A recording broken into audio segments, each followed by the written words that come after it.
दोस्तों मेरे चैनल से जुड़ने के लिए सब्सक्राइब बटन पर क्लिक कीजिए और अगर आप चाहते हैं कि मेरी नई वीडियो अपलोड होते ही आपके पास मैसेज आ जाए तो बेल आइकॉन को भी ऑन कर दीजिए। नमस्कार दोस्तों, मैं नीलेश भारद्वाज स्वागत करता हूं आपका अपने इस चैनल में। और आज का हमारा टॉपिक है गंडमूल दोष। दोस्तों गंडमूल दोष में 6 नक्षत्र आते हैं, जिसमें है रेवती, अश्विनी, अश्लेखा, मघा, ज्येष्ठा और मूल। अगर किसी व्यक्ति का जन्म इन 6 नक्षत्रों में से किसी एक नक्षत्र में हुआ है तो उसे गंडमूल दोष का माना जाता है। अब सवाल यह है कि यही 6 नक्षत्र ही इसके अंतर्गत क्यों आते हैं, जबकि नक्षत्र तो 27 हैं और अगर हम अभिजीत नक्षत्र को भी जोड़ दें तो कुल 28 नक्षत्र हो जाते हैं। दोस्तों जानकारी के लिए बता दूं कि अभिजीत नक्षत्र उत्तराषाढ़ा की अंतिम 15 घटी और श्रवण नक्षत्र की शुरुआत की 4 घटी कुल 19 घटी से मिलकर बना होता है। ये बहुत ही छोटा नक्षत्र होता है और लगभग ये 7.5 घंटे का नक्षत्र है। तो दोस्तों इस गंडमूल दोष को समझने के लिए मैंने नक्षत्र चक्र और राशि चक्र को एक व्हील के रूप में बना लिया है, जैसा कि आकाश मंडल में उपलब्ध है। ये ब्रह्मांड में 12 राशियां होती हैं, मेष से लेके मीन तक। एक राशि की डिग्री जो होती है वो होती है 30 डिग्री और 12 राशियां हैं तो 12 को अगर हम 30 से मल्टीप्लाई करेंगे तो हमें 360 डिग्री प्राप्त होता है। अब जैसा कि आपको पता होगा कि शनिदेव आज 360 डिग्री का पूरा परिक्रमण करने के बाद 30 वर्षों बाद आज अपने वो मूल त्रिकोण राशि कुंभ में आ रहे हैं। तो दोस्तों एक राशि होती है 30 डिग्री की और इसमें एक राशि में 2.25 नक्षत्र आते हैं, तो इस हिसाब से एक नक्षत्र हो जाता है 13 डिग्री 20 मिनट का और उसमें एक नक्षत्र में 4 चरण आते हैं, तो एक चरण होता है हो जाता है 3 डिग्री 20 मिनट का और प्रत्येक चरण में अलग अलग नामाक्षर आते हैं जिसके आधार पर नामकरण होता है। तो यहीं से हमको 108 नंबर की प्राप्ति होती है। आप जानते हैं हमारे धर्म में 108 नंबर का बहुत ही महत्व होता है। जब हम 27 नक्षत्रों का उनके 4 चरणों में गुणा करते हैं तब भी हमें 108 की प्राप्ति होती है और जब हम 12 राशियों का हम 9 चरणों में मल्टीप्लाई करते हैं तब भी हमें 108 की प्राप्ति होती है। यही कारण है कि कोई भी बीज मंत्र 108 बार पढ़ने को बोला जाता है, ताकि उस मंत्र से रिलेटेड देवता जहाँ कहीं भी हों वहाँ तक हमारी बात पहुँचे और आपकी बात हर नक्षत्र के हर चरण तक पहुँच सके। तो दोस्तों आमतौर पर ये देखा जाता है, नक्षत्र चलते रहते हैं, राशियां चेंज होती रहती हैं। आप यहाँ देख रहे हैं भरणी नक्षत्र चल रहा है, भरणी नक्षत्र के बाद कृतिका नक्षत्र की शुरुआत हुई और कृतिका नक्षत्र का पहला चरण जो है मेष राशि में आ रहा है, बाकी 3 चरण वृष राशि में आ रहे हैं। उसके बाद रोहिणी नक्षत्र चल रहा है, रोहिणी नक्षत्र के बाद मृगशिरा, मृगशिरा के बाद देखिए मृगशिरा में 2 चरण वृष राशि के अंतर्गत आ रहे हैं और इसके बाकी 2 चरण मिथुन राशि के अंतर्गत आ रहे हैं। और फिर वही हाल आद्रा, उसके बाद पुनर्वसु, पुनर्वसु का देखिए 1 2 3 चरण मिथुन राशि में आ रहा है और 1 चरण कर्क राशि में जा रहा है। तो यहाँ पे एक कंटिन्यूटी है, मतलब नक्षत्र चल रहे हैं, राशियाँ चेंज होती जा रही हैं, तो यहाँ पे एक कंटिन्यूटी है और यहाँ पे कोई जोड़ नहीं है।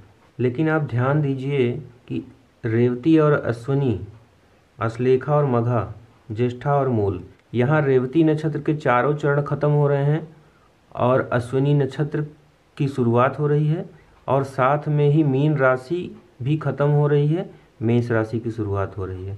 मतलब यहाँ पे नक्षत्र और राशियाँ दोनों साथ में खत्म हो रही हैं और यहाँ राशि और नक्षत्र दोनों का साथ में शुरुआत हो रहा है। तो यहाँ पे ये जो मैंने मोटी लाइन बनाई है, यहाँ पे एक जॉइंट आ रहा है नक्षत्र और नक्षत्र के बीच में, राशि और राशि के बीच में। वही हाल यहाँ भी है।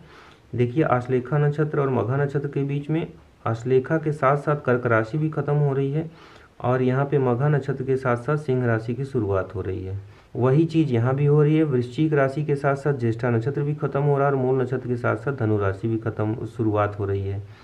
तो यहाँ पे ये 3 जगह ऐसे जोड़ आ रहे हैं, रेवती और अश्विनी के बीच में, अश्लेखा और मघा के बीच में, ज्येष्ठा और मूल नक्षत्र के बीच में। यही 6 नक्षत्र गंडमूल नक्षत्र बोले जाते हैं। यही गांठ ही दोस्तों गंड कहलाती है और मूल शब्द, यानी आप इस गांठ के जितना नज़दीक जाते जाएंगे दोष उतना बढ़ता जाता है। अब रेवती नक्षत्र का यहाँ दे दो चाची, यहाँ 4 चरण हैं, तो आप अगर लास्ट चरण में जन्म हुआ है किसी का तो लास्ट चरण में दोष ज़्यादा लगेगा। अगर हम परसेंटेज वाइज समझें तो रेवती नक्षत्र के पहले चरण में 25% दोष, फिर 50% दूसरे चरण में, 75% तीसरे चरण में और 100% दोष चौथे चरण में लग रहा है। और फिर यहाँ अश्विनी नक्षत्र की शुरुआत पहले चरण में ही 100% दोष लग रहा है, क्योंकि ये गांठ के बिल्कुल बगल है। और ये दूसरा चरण में 75%, तीसरे में 50% और चौथे में 25% दोष लग रहा है। और इसमें भी ज़्यादा दोष कहाँ लगता है, जब कोई रेवती नक्षत्र के चौथे चरण के अंतिम 2 घटी में पैदा हो या अश्विनी नक्षत्र की शुरुआत की 2 घटी में पैदा हो। अब वही हाल यहाँ पे है, आश्लेषा नक्षत्र के चौथे चरण में ज़्यादा दोष लगेगा कि और मघा नक्षत्र के पहले चरण में ज़्यादा दोष लगेगा, क्योंकि ये बिल्कुल ही चंद्रदेव का एक नक्षत्र से दूसरे नक्षत्र में ट्रांजिशन का समय होता है, संक्रमण का समय होता है, जिसमें चंद्रदेव तैयारी करते हैं या ट्रांजिट करते रहते हैं एक नक्षत्र से दूसरे नक्षत्र में। तो वो ना ही पिछले नक्षत्र में अपना प्रभाव डाल पाते हैं और ना ही अगले नक्षत्र में अपना प्रभाव डाल पाते हैं। यानी अगर दूसरे शब्दों में समझे तो चंद्रदेव चूंकि अब राशि खत्म हो रही है और नक्षत्र साथ में खत्म हो रहे हैं, तो चंद्रदेव के पथ में खुद ही टर्बुलेंस आ जाता है, इसीलिए वो अपना प्रभाव इन नक्षत्रों पे डाल नहीं पाते, तो ये एक दोष बन जाता है। दोस्तों, हमारे वैदिक ज्योतिष में 9 ग्रह होते हैं, तो ये 27 नक्षत्रों को 9 ग्रहों के बीच में बांट दिया गया है। केतु देव से लेके बुध देव, यहाँ 9, 1 2 3 4 5 6 7 8 9, यहाँ 9 ग्रहों को एक बार में केतु से लेके बुध तक, फिर केतु से लेके बुध तक, फिर केतु से लेके बुध तक। अब आप यहाँ एक चीज़ नोटिस और कर रहे होंगे कि जहाँ पे बुध और केतु देव का नक्षत्र मिल रहा है वहाँ जो है गंडमूल दोष बन रहा है, और ये प्रत्येक 120 डिग्री के अंतराल पे बन रहा है। तो दोस्तों, ये जानकारी थी गंडमूल दोष के बारे में। अगर वीडियो अच्छी लगी हो तो प्लीज़ वीडियो को लाइक करें, चैनल को सब्सक्राइब करें, और अगर आप नए व्यूअर हैं, मेरे चैनल पे पहली बार आए हैं, तो चैनल को सब्सक्राइब कर लें, बेल आइकन को भी ऑन कर लें, जिससे मेरी आने वाली प्रत्येक वीडियो आप तक पहुँचती रहे। मिलते हैं फिर एक नए वीडियो में, तब तक के लिए नमस्कार।